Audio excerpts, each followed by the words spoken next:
Hey guys, it's Alyson. I'm currently editing the episode. I just wanted to let you guys know that those of you who've been listening know that I am a fan of Maiah covers of all of Lucy Gray's songs in the book, and Lionsgate are being really big jerks right now because apparently they made her take her videos down off YouTube because they were like ruining the fan experience or something. I don't know. They gave some BS excuse because if anything, her music and anyone who's made covers for these songs have, enhanced the experience and made the reading experience more immersive for most people. And they're just being terrible and stupid because frankly, her covers were adding hype to Ballad and for the upcoming movie. So anyway, in the show notes, I'm just gonna link to a petition that was started to help her. So if you guys could go check it out and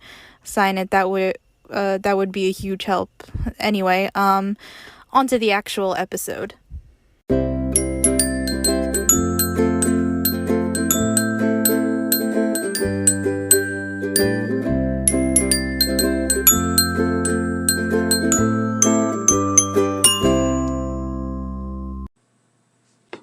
Hello everyone, and welcome to Bookish Babbles, the podcast where we reread our favorite books and chat about them. I'm your host Alyson, and without further ado, let's get started.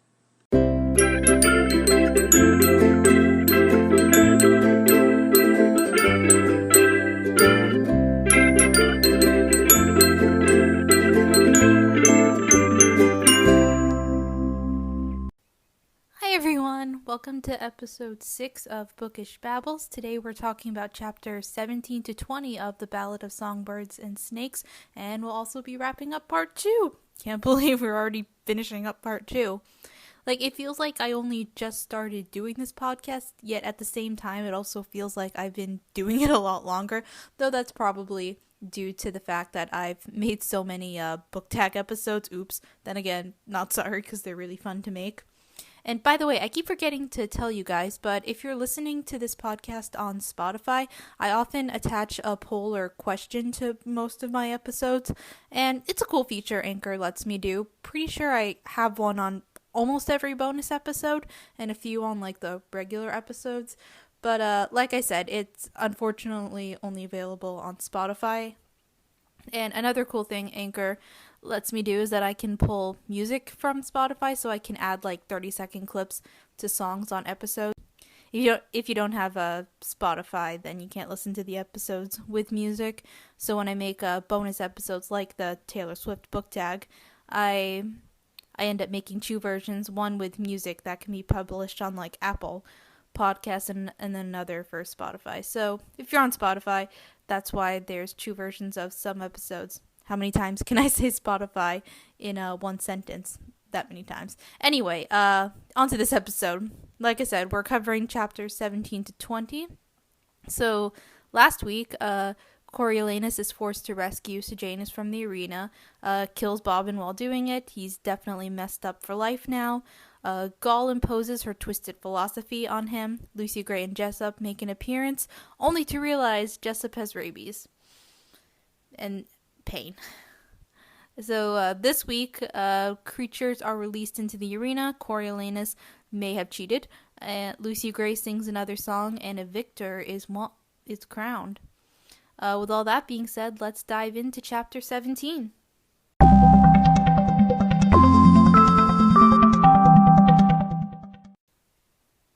So the last chapter ended with Jessup showing signs of having rabies, and the first line of the chapter confirms it, that, he has it, and I just wrote my notes, ugh, pain, because again, I love Jessup in case you guys can't tell. So then we get a bit of backstory about rabies in the capital during the war.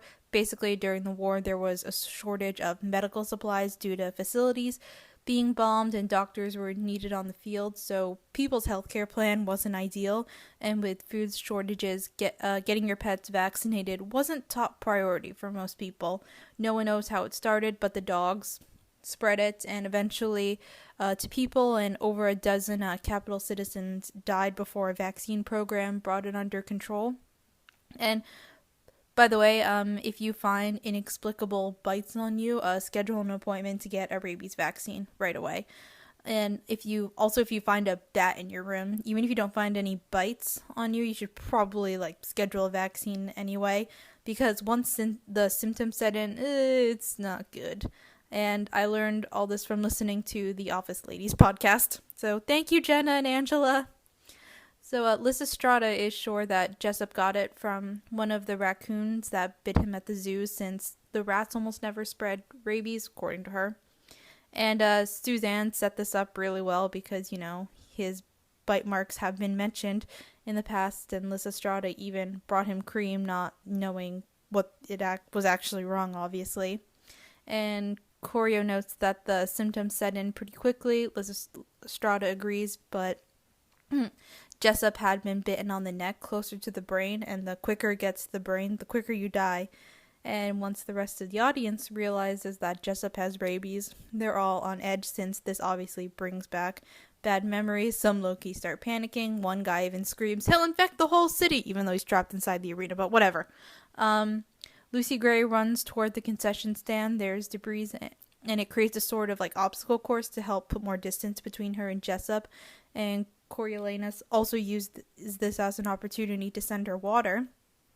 Jessup manages to make his way across the arena toward Lucy Gray. He seems confused by her rejection, and that detail hurt me.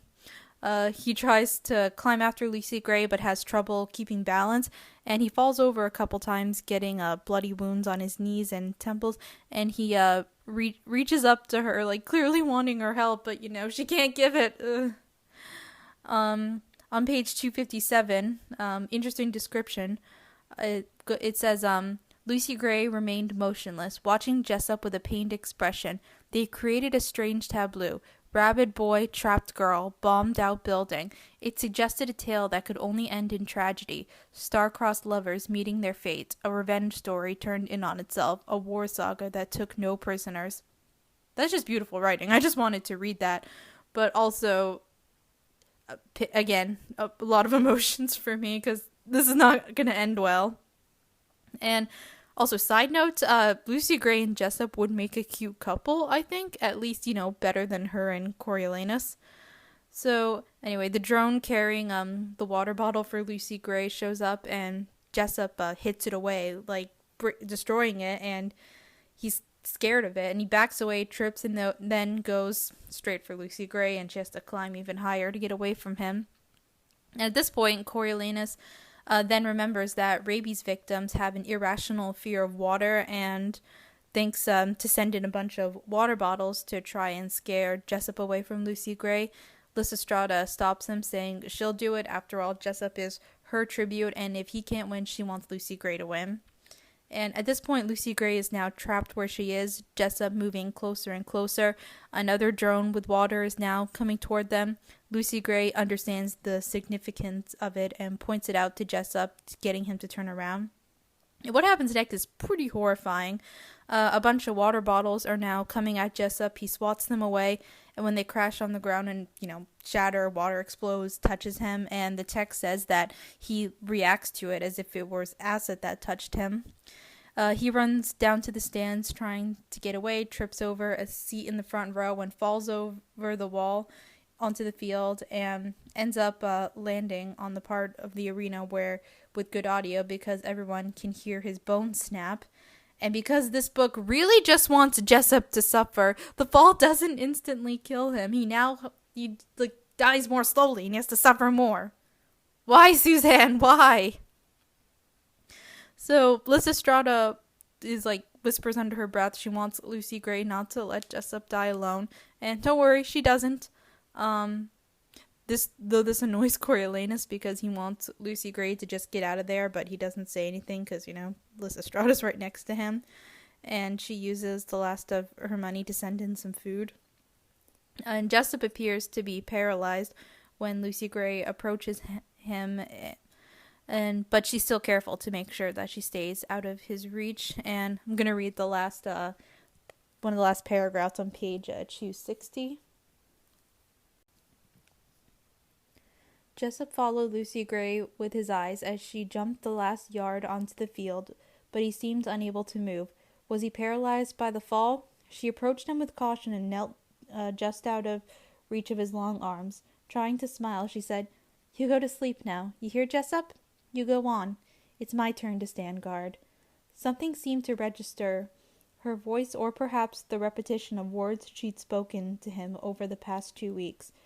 The rigidity eased in his face, and his eyelids fluttered. "That's right. Let yourself go. How are you going to dream if you don't go to sleep?" Lucy Gray scooted forward and laid a hand on his head. "It's okay. I'll watch over you. I'm right here. I'm staying right here."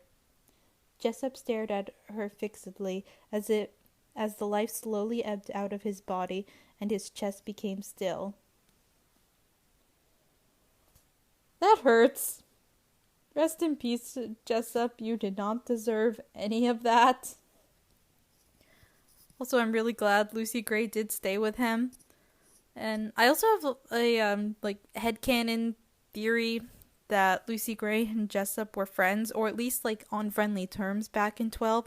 I think Jessup went to Lucy Gray's shows, and he was just someone who always treated her well, even before they officially decided to become allies. They were acting friendly toward each other. He helped her off the train.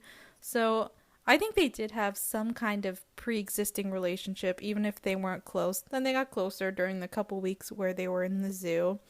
And in another universe, I like to think that after Lucy Gray dumps her toxic ex, who we will meet, she and Jessup were never reaped. They get closer and eventually end up together, and Lucy Gray is in a healthy relationship.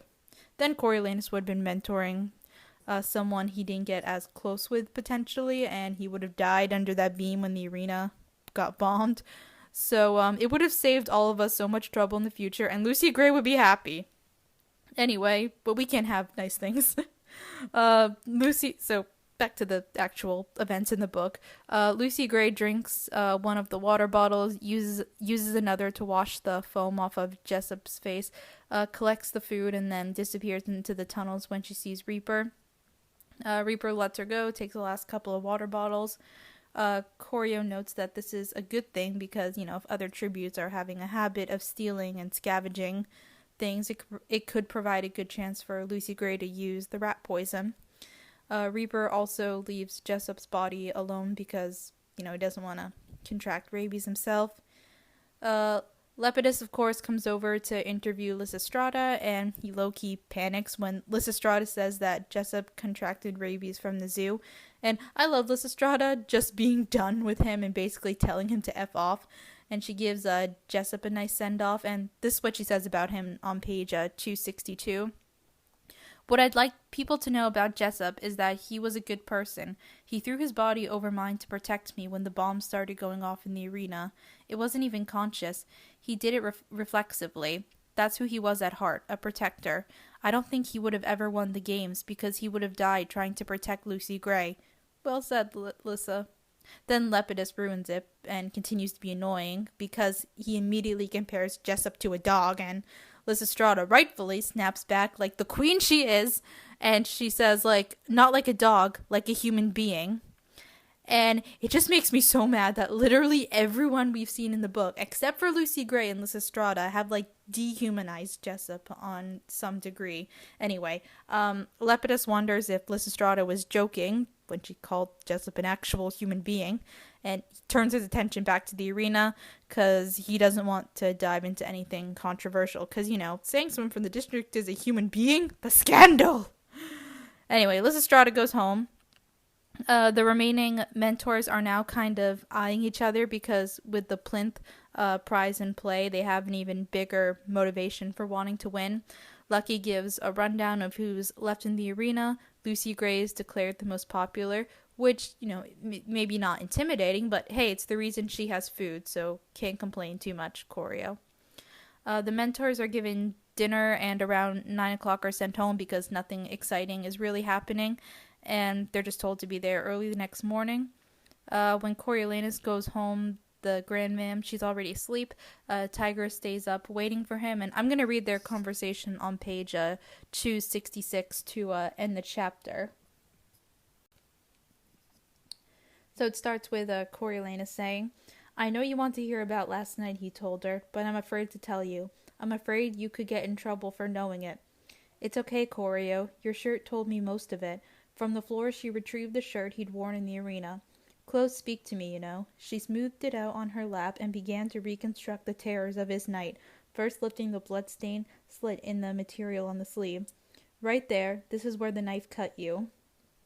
All these little rips and the way the dirt's ground in tell me you slid, or maybe you were even dragged, which matches up with the scrape on your chin and the blood on your collar. Tigress touched the neckline and moved on. This other sleeve, the way it's torn, I'd say you'd caught it on barbed wire, probably at the barricade. But this blood here, the stuff splattered on the cuff, I don't think it's yours. I think you had to do something really awful here. Coriolanus stared down at the blood and felt the impact of the beam on Bobbin's head. Tigress. She rubbed her temple. And I keep wondering how it came to this, that my baby cousin, who had never hurt a fly, has to fight for his life in the arena. This was the last conversation in the world he wanted to have right now. I don't know. I didn't have any choice. I know that. Of course I know that. Tigress put her arms around him. I just hate what they're doing to you. I'm okay, he said. It won't last much longer, and even if I don't win, I'm a shoo-in for some sort of prize. Really, I think things are about to take a turn for the better. Right, yes. I'm sure they are. Snow lands on top, she agreed, but the look on her face spoke otherwise. What is it? He asked. She shook her head. Come on, what? I wasn't going to tell you until after the Hunger Games. She fell silent. But now you have to, he said, or I'll just imagine the worst things possible. Please just tell me. We'll figure something out. She started to rise. Tigress, he pulled her back down. What? Tigress reluctantly reached into her coat pocket, pulled out a letter marked with the capital stamp, and handed it to him. The tax bill came today. She didn't have to elaborate. Her expression told him everything. With no money for the taxes and no way to borrow more, the Snows were about to lose their home. So once again, the stakes have been risen. Corio is going to be even more desperate to win the plinth prize. And, another big problem for the Snows. And since it's the end of a chapter, it's time for a break. So I will talk to you when I come back.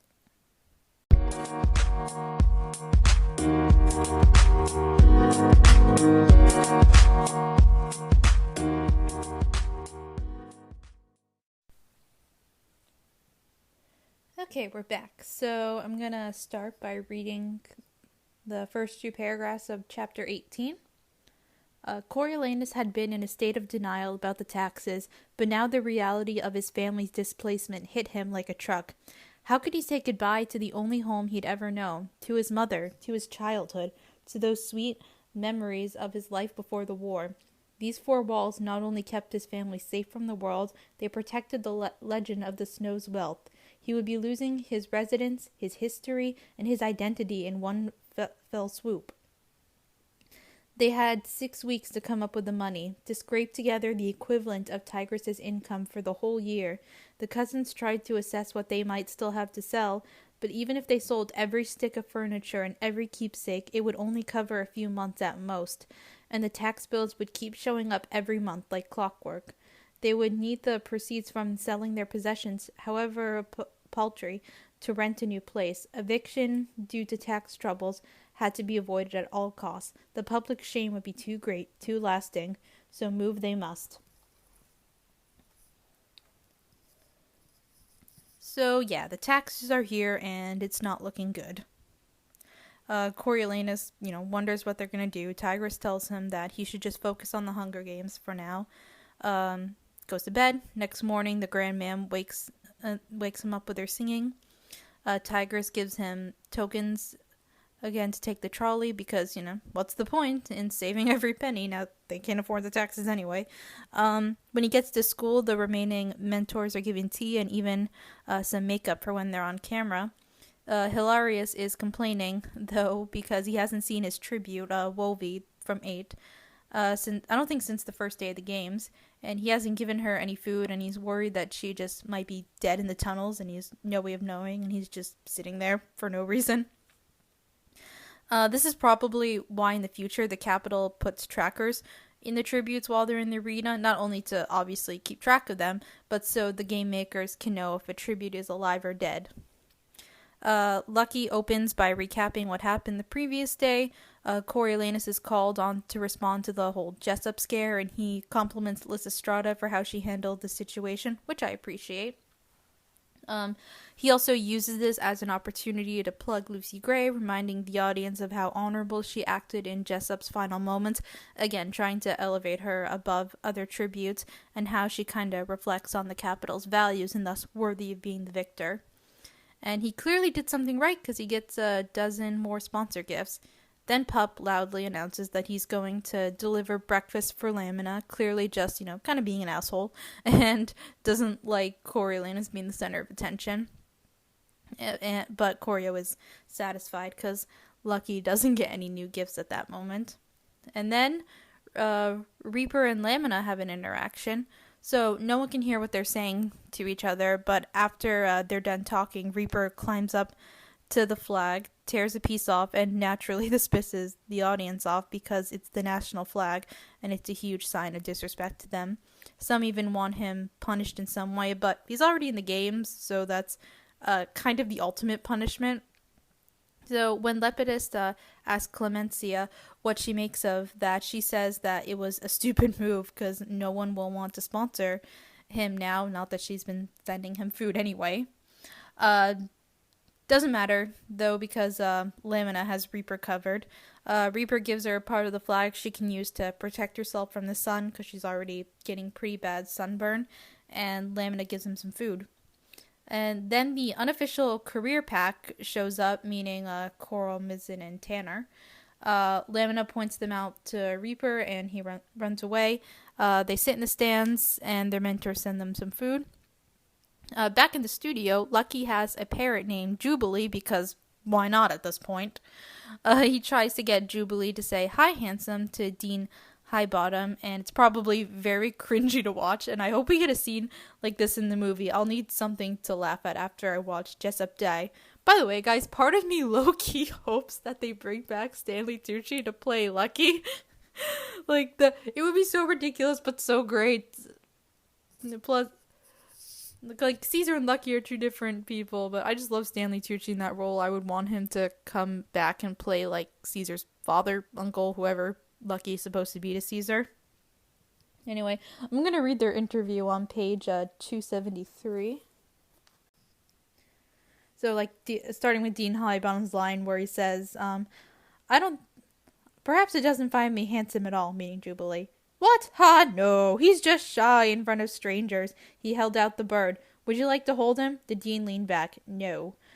Lucky pulled Jubilee back into his cage and stroked his feathers with a fingertip. So, Dean Highbottom, what do you make of it all? All what? Dean Highbottom asked. All this different stuff happening in the Hunger Games. Lucky waved his hand in the air. All of it. Well, what I'm noticing is the new interactivity of the game, said Dean Highbottom. Lucky nodded. Interactivity? Go on. Right from the beginning, even before actually, when the bombing occurred in the arena, it not only took out participants, it changed the landscape, the Dean continued. Change the landscape, Lucky repeated.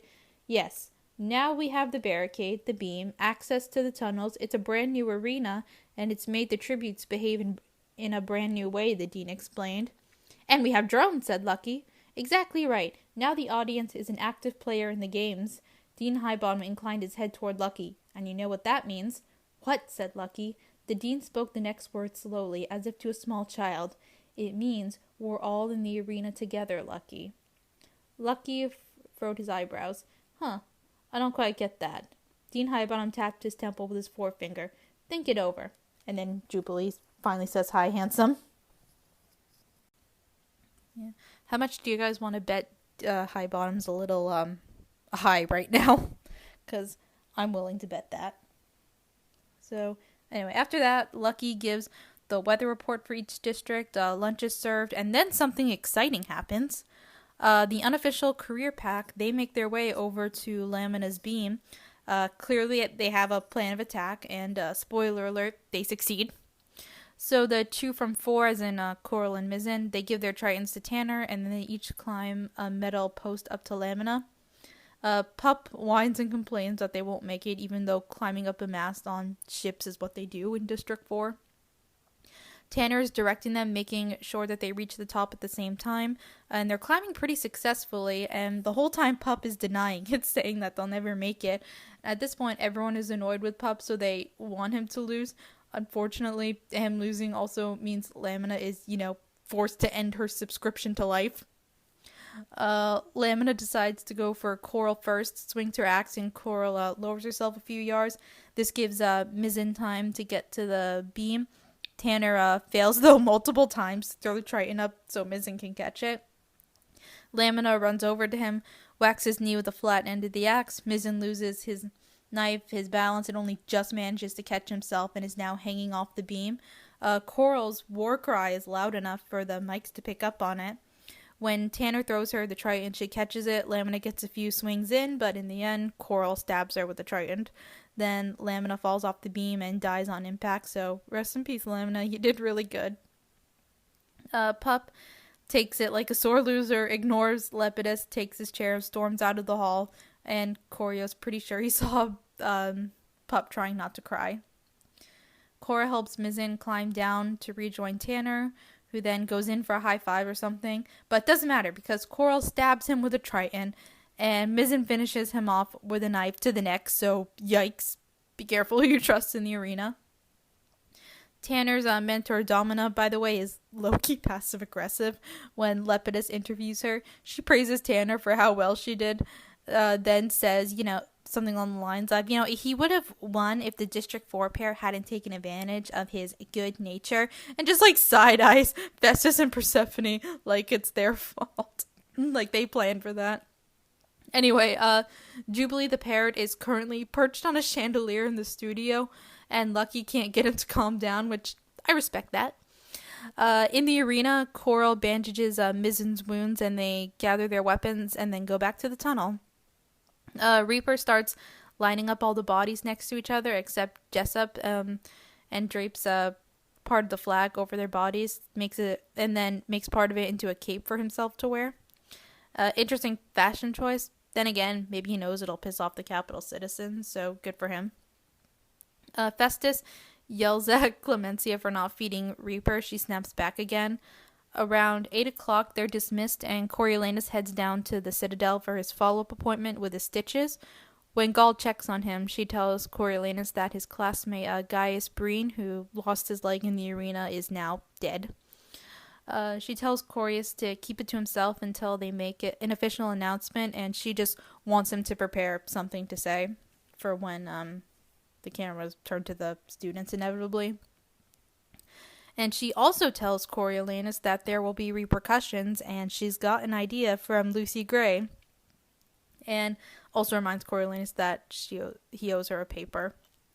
Coriolanus is free to go, and as he heads toward the elevator, he sees a tank with the snakes that attacked Clemencia. The assistants back out of the elevator with the tank because they want to make sure they were fed, because if they were wrong, Gaul will go ballistic, which is fair. Gaul is very unhinged. I don't know if this was done. This is kind of weird. I think it was done on purpose. I think Gaul told the assistants to do this. She wants to see what Coriolanus will do. I could be wrong, but it also just feels like something Gaul would do. It's just a little too convenient that Corio happens to see the tank full of snakes that he's familiar with right before Gaul does what she plans to do with them. So, anyway, Coriolanus comes to the conclusion that Gaul plans to release the snakes into the arena, and if that happens, they'll very likely attack and kill a good chunk of the tribute. So, what does he do? He drops the handkerchief with Lucy Gray's scent into the tank. So with that being said, that's the end of a chapter. Time for another break. We'll be right back.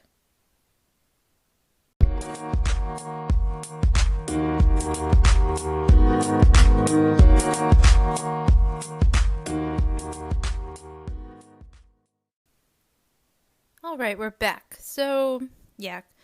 Corio's thoughts are currently spiraling because he just did a fairly illegal thing, cheating for the games. and he's worried about being caught, though he also tries to rationalize his thoughts and reasoning because, technically he doesn't know for sure that the snakes are going into the arena since no one directly told him. Plus, creatures had never been released into the arena before, so it's highly unlikely that it would happen. Corio, I would just like to take this moment to poke holes in your logic. Up until this year, mentors had never been a thing, sponsors and betting had never been a thing, and at this point, anything's possible. Also, he doesn't know for sure if snakes will attack. Spoiler alert, they will. So, no matter how much he tries to spin this here at this point, he crossed the line. This isn't like passing out sandwiches in the zoo.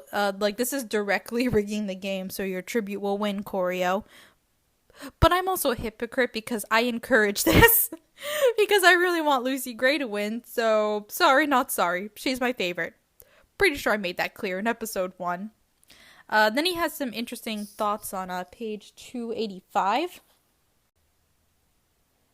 So he's saying how, he's gone down a slippery slope of, delivering sandwiches to this point, trying to rig the games. And he said, and his thoughts are, what awaited him farther down that slope if he was unable to stop his descent? What else might he be capable of?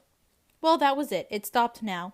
If he didn't have honor, he had nothing. No more deception, no more shady strategies, no more rationalization. From now on, he'd live honestly.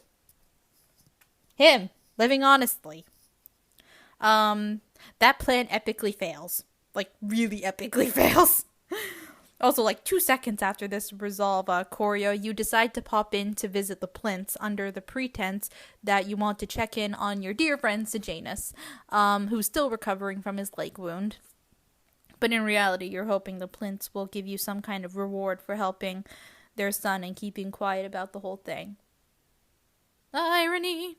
Okay, when he gets there, Sejanus is already asleep, and Mrs. Plinth invites him into the kitchen. And again, every scene with Mrs. Plinth just makes me want to give her a hug.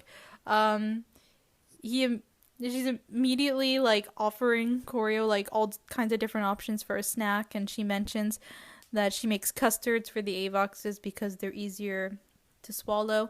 And after she lists all the desserts she's made, this line on page 286 that says, the lines between Ma's eyebrows deepened in anxiety, as if nothing she could offer would be good enough.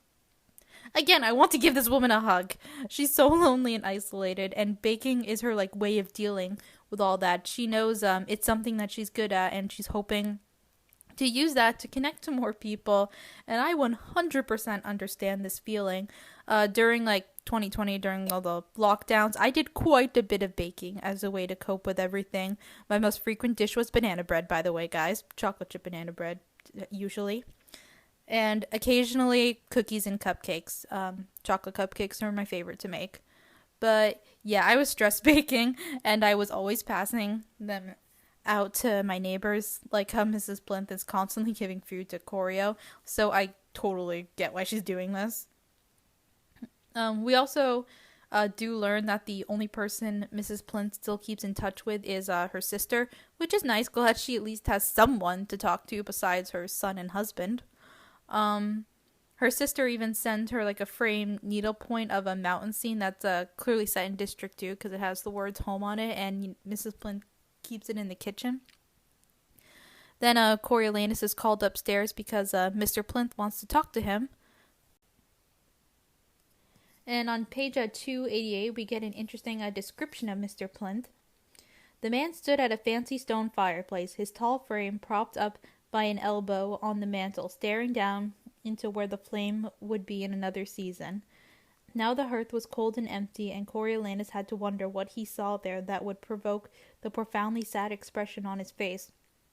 One hand gripped the velvet lapel of his expensive smoking jacket, which seemed all wrong, like Mrs. Plinth's designer dress or Sejanus' suit. The Plinth's wardrobe always suggested they were trying too hard to be capital. The unquestionable quality of the clothes clashed with their district persona instead of disguising them, just as the grand ma'am in a flour sack dress would still scream Corso. So, I don't know, that's just an interesting description of Mr. Plinth. So he greets Coriolanus, offers him some whiskey. He declines, and they talk about his father and how they kind of knew each other through business. Mr. Plinth tells Coriolanus that he's hardly anything like his father. Crassus would never have done what Corio did for Sejanus in the arena.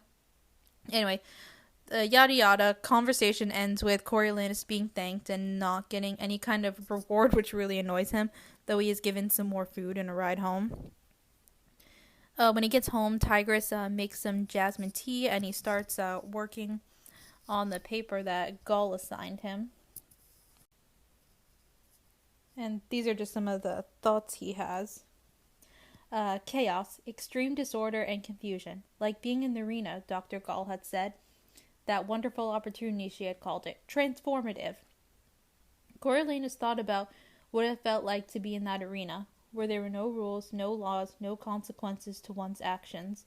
The needle of his moral compass had swung madly without direction, fueled by the terror of being prey. How quickly he himself had become a predator, with no reservations about smashing Bobbin to death. He transformed all right, but not into anything he was proud of. And being a Snow, he had more self-control than most. He tried to imagine what it would be like if the whole world played by the same rules. No consequences. People taking what they wanted, when they wanted, and killing for it if it came to that. Survival driving everything. There had been days during the war when they'd all been too scared to leave the apartment. Days when the lawlessness had made even the capital an arena. Yes, the lack of law, that's what was at the heart. So people needed to agree on laws to follow. Was that what Dr. Gaul had meant by social contract? The agreement not to rob, abuse, or kill one another? It had to be. And the law required enforcement, and that was where control came in. Without the control to enforce the contract, chaos reigned. The power that controlled needed to be greater than the people. Otherwise, they would challenge it. The only entity capable of this was the capital. So yeah, that just goes back to Hobbes' philosophy that we talked about last week. And anyway, he stays up till 2 a.m. working through all those thoughts, and he barely fills the page, so he calls in a night, says he'll write more because he knows Gaul will want more. When he gets to the academy, the mentor section is roped off and now has assigned seating. And now Corio has to sit between Io and Urban. Nothing's really happening in the arena. The only change is Jessup's body was moved to join the others. Coriolanus sits there anticipating the announcement of Gaius's death and what Gaul plans are for that. Fan clubs of various tributes are still gathered outside the arena. Then around mid-morning, a tribute makes an appearance. It's Wolvie from 8. Hilarious sends her food, claiming that her not making an appearance till now was, their strategy all along because she's good at stealth or whatever. Wolvie drinks some water, then she collapses and dies. Hilarious denies it, but it soon becomes clear that, she is in fact dead. Coriolanus does wonder if Wolvie either died of natural causes or not, or if Lucy Gray managed to poison her. And I can't remember if it's ever confirmed that she actually poisoned Wolvie, but we'll get there. Reaper is the first tribute to notice her, walks over to her body, studies her, and the apple near her, and he suspects something's up because he doesn't eat it. Then he lines Wolvie up with the other dead tributes, and Clemencia calls Reaper mentally unbalanced because he didn't take the food. And just like that, everyone moves on from Wolvie's death. No one seems to suspect that something's up. And Corio's even more reassured because the Mizzen and Coral take Wolvie's food without concern. Corio even wonders what would happen if it came down to Coral and Mizzen and the two of them would have to decide which one goes home. Well, don't worry. Years later, the exact situation will play out. And spoiler alert, it won't work well for you, Corio. When lunch is served, Coriolanus rejects the lima beans because obviously it reminds him too much of the war. Late afternoon, is when Gaul makes an appearance in the studio with Lucky, and she's also holding Jubilee in his cage, and the bird is clearly scared, and he's obviously a very good judge of character. Gaul announces Gaius's death. Everyone's obviously very shooketh. Lucky offers condolences to the family, yada yada. Then Gaul goes on to say that actions speak louder than words, and she has something special planned for the tributes. Cameras cut back to the arena. The two from 3 are in the center. They're looking over a pile of rubble, looking through something. Reaper's chilling high in the stands, unbothered by whatever they're doing. Then all of a sudden, Treach comes out of nowhere, runs right past the two from 3. They see the drone delivering the tank full of snakes into the arena. Treach seems to think there's something extra special about the package and probably wants to claim it. And Treach, I can promise you right now, this is not a gift you want. As soon as the snakes are dropped in, they disperse in all directions. Clemencia naturally has a very strong reaction to seeing the snakes again, screams, gets out of her seat. Coriolanus, afraid that she'll spill the whole story about the snakes, runs over and holds her, tells her she's safe, trying to just calm her down. Treats runs away as soon as he sees the snakes leave the tank and climbs up to the stands really fast.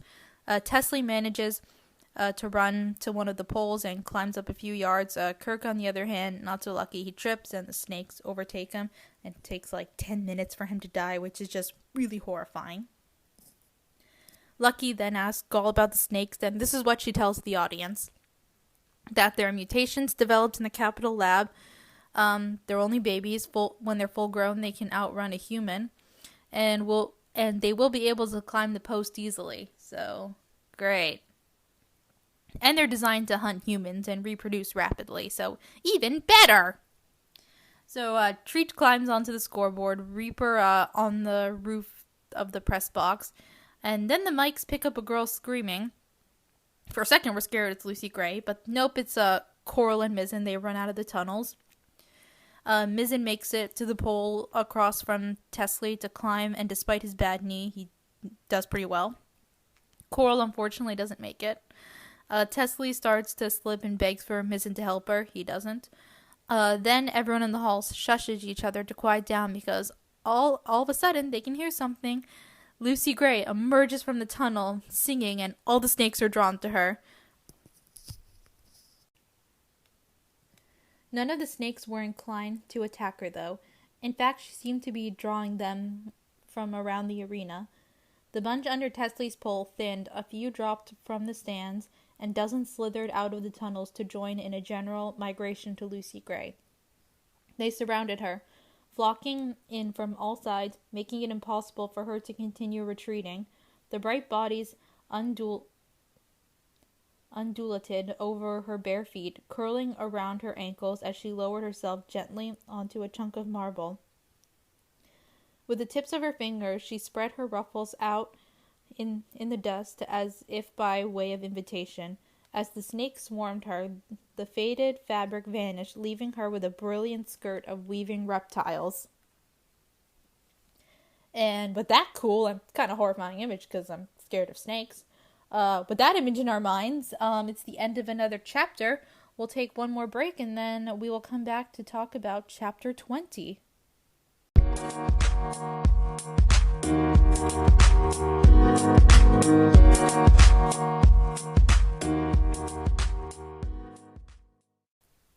Hello, we're back. So where we left off, Lucy Gray is having a Disney princess moment, by singing and having animals being drawn to her. And by the way, when I was little, I did used to hope that if I sang, I would make animal friends and they would clean my house. But unfortunately, that is not a thing, and it's honestly an even bigger disappointment than, not having a prince fall in love with you at 16. Anyway, all the snakes in the arena are drawn toward her singing.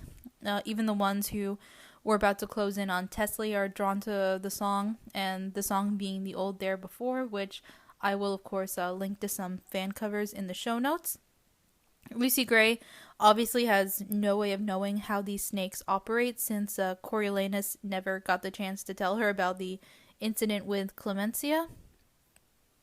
Corio concludes that Lucy Gray thinks her singing is what's keeping the snakes at bay, and thus, if she stops, then they'll kill her. But Lucy Gray is not just one to die in a dark tunnel. No, she's gonna go out with a bang. She's gonna give one more song and do it in the daylight. And I just love how brave and confident she is and how willing she is to stand up and say, okay, I'm gonna die. Well, I'm gonna do it on my terms. And I love it so much. And by the way, I did a quick Google search and I learned that snakes do not in fact hear music. In fact, they can't really hear. Rather, they respond to vibrations and movements. But these obviously aren't normal snakes. They were created in a lab, but just a quick fact I wanted to share.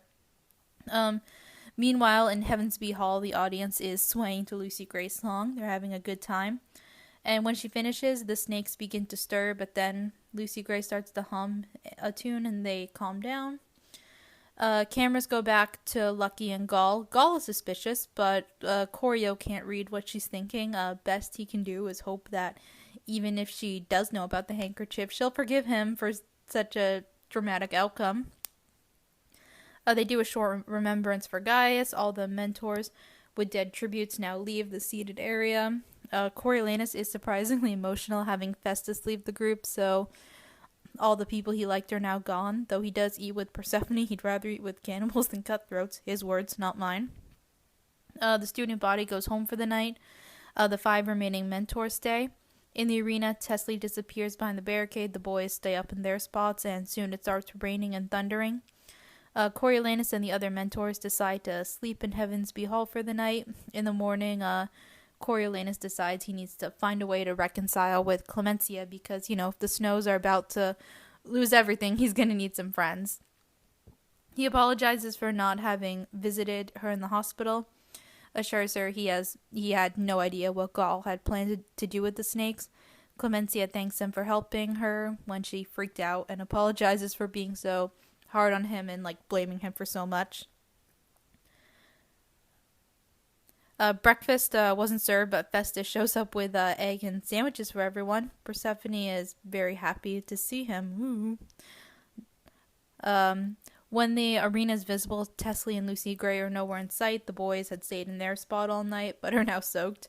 And all the snakes are dead. Mutant snakes don't often do well in the wild, apparently. Vespania and Clemencia sent their tributes of food. Reaper doesn't eat his. He moves Kirk and Coral next to the others' bodies. Persephone and Mizzen send food. And then Tesley shows up. What's she up to? She has a drone that looks a bit altered, and she stands under where Mizzen is. Tesley flips a switch and launches the drone into the air. Quickly, we learn that Tesley has figured out a way to hack the drones. She blocks their homing direction, and Mizzen's face is the only direction they can go. So all the drones delivering the food Persephone ordered for Mizzen now swarm toward him. He runs, tries to fight off the drones, but doesn't do more than delay them because he left his Triton behind when he fled. He tries to climb up to the pole where he didn't help Tesley earlier during the snake attack, and in the end, he ends up falling and snaps his neck. So talk about karma. But Tesley's victory is short-lived, however, because Treach climbs down from his spot, runs over, and just kills her instantly with the axe. Her mentor, Urban, leaves before Lepidus can interview him, and Persephone does a quick, standard interview well done, I'll never forget the experience, blah, blah, blah. Meanwhile, in the studio, Lucky Sparkler set a curtain on fire, and crew members has to run onto set with a fire extinguisher to put it out. So if the internet was a thing in the capital at this time, I'm sure that would become a GIF. Anyway, Reaper moves Tesley and Mizzen by the other bodies, though Reaper doesn't exactly look so good. Coriolanus even wonders if Reaper will just die of natural causes. Then there's an interesting line toward the top of page 314. If starving to death was a natural cause, he wasn't entirely sure. Was it natural if hunger had been used as a weapon? I don't know. I don't have an answer. Just something to think about. Anyway, Lucy Gray appears. She washes herself with water in a nearby puddle, collects the food that Corio sent her. Then she goes to check on all the bodies Reaper had lined up, trying to figure out who was still alive. Lepidus joked that they should put who's left up on the scoreboard, but Corio actually thinks it's a good idea. And I think it's safe to assume that this is what, sparks what we see years later, where they put all the fallen tributes in the sky at the end of each day so, they know who's left alive. Then Treach suddenly attacks her, and the first time I read this, I literally gasped out loud, because at the time, we had no way of knowing if Lucy Gray was actually going to be the first District 12 victor, though it was still a popular theory. And obviously, the other was that she would die, and this would trigger Coriolanus becoming such a terrible person. But no, everything's fine for now. Lucy Gray launches herself at Treach, so his axe misses her, and she embraces him for just a moment, then slips a pink snake onto him, and now he's dead. Lucy Gray takes a moment to wave to the audience, and everyone in Heavensby Hall applauds. Yay! And this is a very tiny and maybe insignificant detail, but I wanted to point it out anyway. But toward the bottom of page 315, the line says, "As the crowd in the hall applauded, Coriolanus let his breath out in a huff and turned to acknowledge it. He'd done it. She'd done it. With her pockets full of poison, she'd made it to the final two." So, his thoughts, notice how he says, he's done it, before he says Lucy Gray had done it. Dude, you're sitting there pressing buttons. She's the only one doing all the hard work. Again, this is such a small detail, but it stays consistent with Coriolanus' more narcissistic tendencies, so that's just good writing. I'm not a psychologist, and I can by no means diagnose this fictional character, but I think most of the fandom can agree that Coriolanus does have some narcissistic tendencies, so that sentence lines up with that. Anyway, Corio moves his seat next to Clemencia since they're the only two left, and on page 316, he starts to fantasize about a life where Lucy Gray wins and she stays in the capital with him. For a minute, he drifted into a daydream of Lucy Gray winning, leaving the arena and coming to live with him in the Snow's penthouse, which was somehow saved from taxes. He'd attend the university on his plinth prize while she headlined out Pluribus's newly reopened nightclub, because the capital would agree to let her stay, and well, if he hadn't worked out all the details. But the point was, he was going to keep her, and he wanted to keep her, safe and close at hand, admired and admiring, devoted and entirely unequivocally his. If what she'd said just before she kissed him, "The only boy my heart has a sweet spot for now is you," was true, then wouldn't she want to? So I'm going to answer that question and say no. And as much as she may like you, Corio, I don't think she'd move to the capital without the rest of the covey, because that's her family. Maybe she'd be allowed to stay since she is really popular, and Pluribus did say he could call in a few favors to get Lucy Gray to headline his club, but I doubt the rest of the covey will be allowed to move into the capital since they're not rich like the Plinths. And again, you're kind of viewing her as a possession that you own, so big old red flag right there. Anyway, he sends her more food in case she wants to hide for the next few days, because at this point she could outlast Reaper. Of course, the plan would only work as long as Reaper continues to reject the food Clemencia sends him. Festus brought Coriolanus and Clemencia sandwiches at lunch, though both of them are too nervous to eat. Everyone is whispering and debating about who they think they'll win, and Corio said he could never remember people caring this much about the games, and it's getting hot. Lucky issues a heat advisory. The AC isn't working in Heavensby Hall, so eventually Punch is passed out, and everyone feels a bit more festive. Lucy Gray is sitting on some rubble and keeping an eye on Reaper, though he's made no move to engage her. So eventually she stands up, moves to Treach's body. Reaper shouts, runs after them. Lucy Gray drops the body and runs to a tunnel. Reaper puts the body back. Then he goes back to the stands.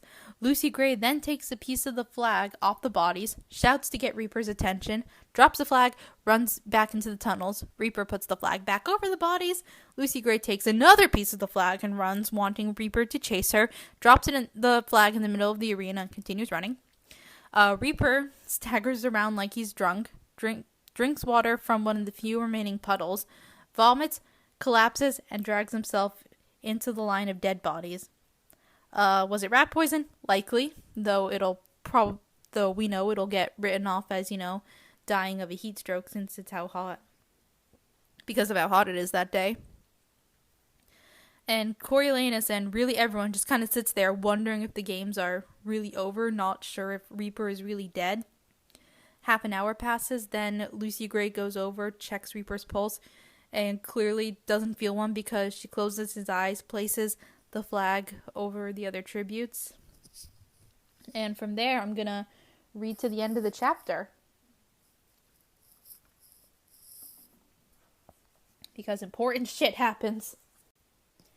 This seemed to convince the game makers because Lucky appeared, jumping up and down, announcing that Lucy Gray Baird, tribute of District 12, and her mentor, Coriolanus Snow, had won the 10th Hunger Games.